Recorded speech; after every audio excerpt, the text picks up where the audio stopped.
Hello student, today in this video we will discuss the revision of the subject science standard 6. So take out your science notebook and start writing the revision with me. So dear student, today we will learn question number 12. Answer the questions. Answer the following question in a details. Get started. Question number 1. From where do the whale or tube whale get water? From where do the whales or tube whales get water? Answer. A part of the rainwaters flow on the ground and the rest seeps into the ground. Most of this water becomes available to us as groundwater. Open wells are fed by groundwater. It is this groundwater which is drawn by a hand pumps or a tube well. Understood? Read again. From where do the whales or tube wells get water? Wells और tube wells में water कहाँ से आता है हमें पता है. From where do the wells और tube wells get water? Answer. A part of the rain waters flow on the ground and the rest seeps into the ground. देखो, जब रेन वाटर्स का कुछ वाटर्स होता है वो क्या है, ग्राउंड पे फ्लो होता रहता है और एक जगह पे ऐसा है कि वो ग्राउंड के अंदर चला जाता है, तो फिर most of this water becomes available to us as ground water है ना. तो इसलिए वो वाटर ग्राउंड में हमें अवेलेबल मिल जाता है. और जब हम open well are fed by ground water, और ओपन वेल में भी उससे दरिए भी वो ग्राउंड में जाता है. It is this ground water which is drawn by a hand pumps और अ ट्यूब वेल्स. ओके, तो इस तरीके से ये जो रेन वाटर्स है वो इसमें जाता है और इसमें हमें वाटर मिलता है वेल्स और ट्यूब वेल से. Okay. Now question number 2. How do we get rain from the clouds? How do we get rain from the clouds? Answer. At sufficient height the air becomes so cool that the water droplets present in its condense to form big drops of water. The large size drop of water begin heavy falls down as rain. देखो, how do we get rain from the clouds. Cloud में से rain कैसे होती है? So sufficient height the air becomes so cool. एक ऐसी sufficient height होती है ऊंचाई पे जहाँ हवा कैसी हो जाती है, बहुत कूल होती है. और जब that the water droplet present in the condenses to the form big drops of water. और जब वहाँ पे इवेपोरेशन देखा है ना हमने, हाँ, उसमें वाटर वेपर्स ऊपर रहते हैं. जब उसको कूलिंग होती है, ठंडी हवा लगती है, तो उससे क्या हो जाते हैं, जो ड्रॉपलेट होते हैं वाटर वेपर्स में, छोटे छोटे छोटे छोटे ड्रॉप होते हैं, टाइनी ड्रॉप्स, तो वो उसमें क्या प्रेजेंट होते हैं, वाटर प्रेजेंट होते हैं, उसमें रहते हैं कूल एयर में. तो उसको कूल एयर लगने के बाद वो वेपर्स में से क्या आती है, पानी. ड्रॉप वाटर के जो ड्रॉप बनते हैं और जो हैवी ड्रॉप बनते हैं, बिग ड्रॉप्स, वो क्या है, रेन. हैवी रेन्स है ना, heavily water big heavy falls down as rain. वो सब पानी नीचे आता है तो हमें लगता है बारिश हो रही है. Okay. Now question number 3. How should we dispose of the domestic garbage? Answer. We should collect all the domestic garbage in a dustbin and dump it in the municipal vehicles that comes daily. They take to it landfill area. Here they sort out the garbage and dispose of properly. देखो, how should we dispose of the domestic garbage हमें किस तरीके से dispose करना चाहिए. How should हम कैसे करते हैं, तो हम क्या करना चाहिए, we should collect all the domestic garbage in a dustbin. Domestic garbage हमें कलेक्ट करना चाहिए एक डस्टबिन में. And dump be it in the municipal vehicle that come daily. जब म्यूनसिपल व्हीकल जब डेली आती है तो उसमें हमें वो डाल देना चाहिए. They take it to landfill area. फिर वो गार्बेज लेके कहाँ जाते हैं, एक लैंडफिल एरिया में जाते हैं. जैसे कि मैंने आपको चैप्टर एक्सप्लेन किया था, उसमें मैंने एक्सप्लेन किया था ये, बट आंसर में भी मैं एक्सप्लेन थोड़ा कर रही हूँ. ओके. तो वो जाके कहाँ जाते हैं, प्लेन लैंडफिल एरिया में डाल देते हैं. Here they short out the garbage and dispose of properly. फिर वहाँ पे वो डिस्पोज अच्छे से प्रॉपरली होता है उस गार्बेज का. Number 4. Explain the process of recycling of a paper. अभी हमें क्या करना है, क्वेश्चन नंबर 4 क्या दिया हुआ है यहाँ पे, कि जो पेपर का जो रिसाइकलिंग करते हैं ना, तो उसकी प्रोसेस यहाँ पे एक्सप्लेन की गई है. Answer. Paper can be recycled in the following manners. Paper recycle होता है तो इसलिए नीचे जो मैनर्स दिए हैं उसको फॉलो करना है। Number 1, huge amount of waste paper is required for the recycling of a paper. Collect piece of old newspaper, magazine, use envelopes, notebook or any other papers. Do not use shiny plastic or coated paper. हमें क्या करना है, कौन से paper लेने हैं recycle के paper बनाने के लिए? तो न्यूज़पेपर, मैगजीन, अलग पीसेस, न्यूज़पेपर के पीसेस ले लें, मैगजीन के, इन्वॉल्व्स के, बट इसमें शाइनिंग प्लास्टिक कोटेड पेपर नहीं लेना है। Number 2, tear the paper into small pieces. Paper को छोटे छोटे टुकड़ों में काटना है। Number 3, put this paper beads in a tube और a bucket and pour hot water in it. वो हमें बकेट में डालना है वो पेपर, उसमें थोड़ा सा गर्म पानी डालना है। Let the piece of paper remain submerged in water for a day. Okay, दिन भर उसको भिगो के रखना है। Number 4, make a thick paste of paper next day by pounding it. उसकी पेस्ट बनानी है नेक्स्ट डे, दूसरे दिन। Spread the wet paste on the wire mesh fix to the frame. एक वायर से बनी हुई फ्रेम में उसको फिक्स कर देना है उस पेस्ट को।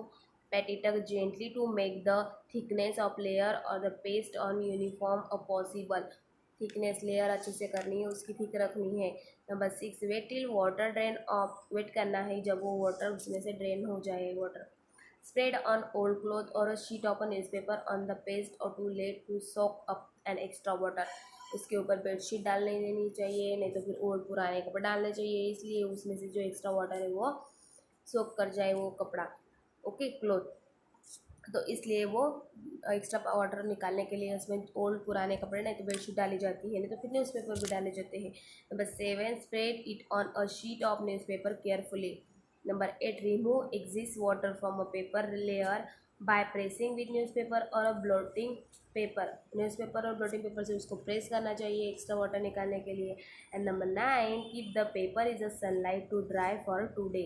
और वो जो पेपर बना गया है वो सनलाइट में ड्राई होने के लिए 2-3 दिन तक वैसे छोड़ देना चाहिए। Keep they the corners of the newspaper sheet press by putting some weight so that they do not curl up. और जो कॉर्नर है कॉर्नर पे कुछ हेवी चीज़ रख देनी चाहिए बिकॉज वो कर्ल होने ना पाए।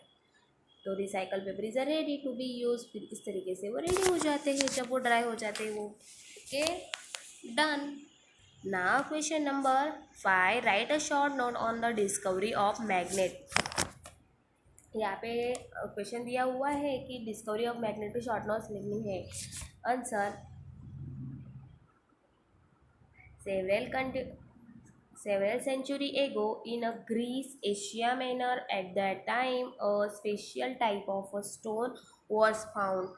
Okay, this stone attracted piece of iron. It is said that there was a shepherd named Magnus.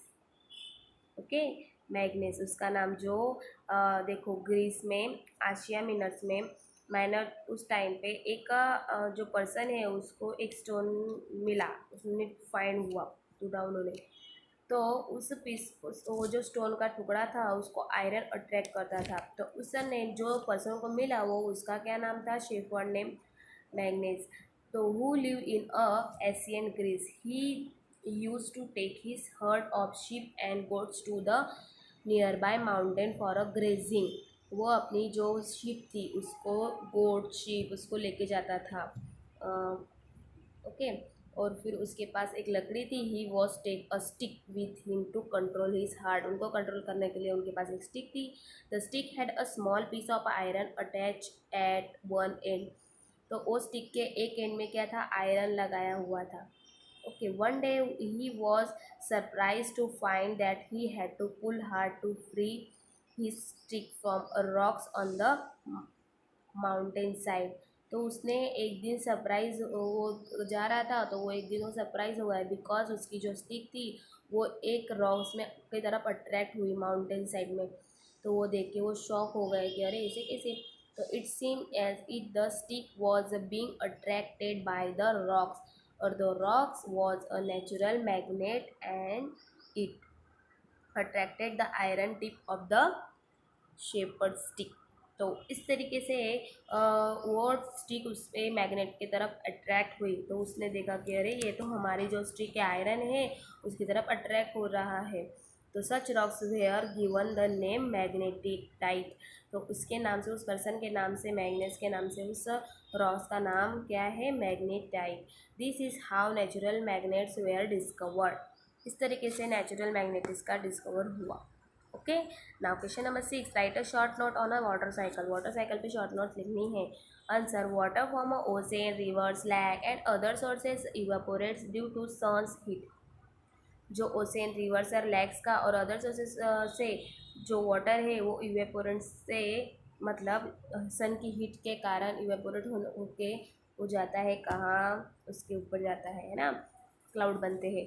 The water liberated by plants in the process of a transpiration also goes in the atmosphere. Water vapors being lighter rise up in the atmosphere. At the upper layer of the atmosphere where the temperature is lower, the vapor gets condensed into tiny water droplets. It is these tiny droplets that remain floating in air and appear to us a cloud.